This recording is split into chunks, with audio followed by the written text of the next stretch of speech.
Back in the summer of 2021, I took my family to the Pacific Northwest on vacation. Earlier that year, I had picked up a Fujifilm X100V to be an everyday, smaller companion to the Canon 5D Mark III that I'd been shooting for almost a decade. On this trip, I didn't have the best experience with the X100V, and shortly after we got back, I ended up selling it. I sold it because it just didn't feel right. The menus, the colors, the shooting experience, it was all just so different from the 5D, and I was easily frustrated and couldn't wait to get home to get rid of it. That and the fact that it was selling for more than I paid for it, it made it really easy for me to let it go. I now regret that decision. So, having become a Fujifilm fan since, I wanted to revisit the footage that I got from the X100V to see just how well it performed against the much-loved 5D Mark III. All of the videos and stills you'll see in this video were shot with the X100V, and the stills are JPEGs straight out of the camera. I used a variety of the stock Fujifilm simulations, as well as the crop modes, making the 35mm lens a 50 and a 70mm from time to time. The only processing done in the video is some image stabilization, automatically done in Final Cut Pro.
This is the point in our trip where I had all but given up on the X100V and favored the 5D more, primarily because of the image stabilization on the Canon 24-105 f4 lens that I brought.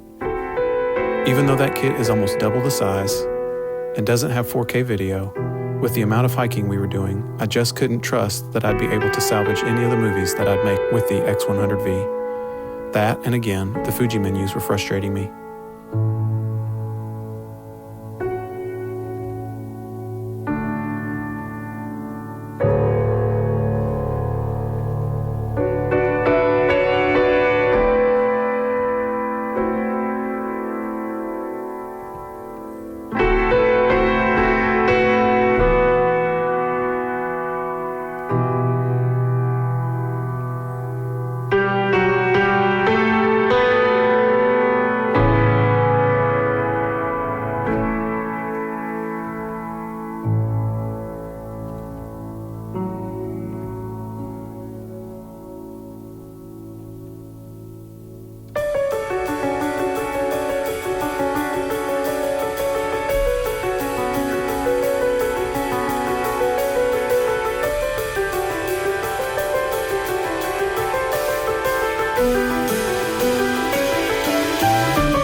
Looking back on my experience with the X100V, I see the problem.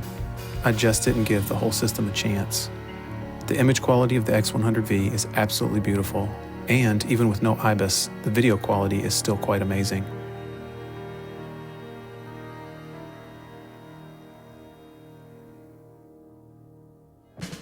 While sorting through these pictures for the video, I honestly had a hard time distinguishing what camera they came out of.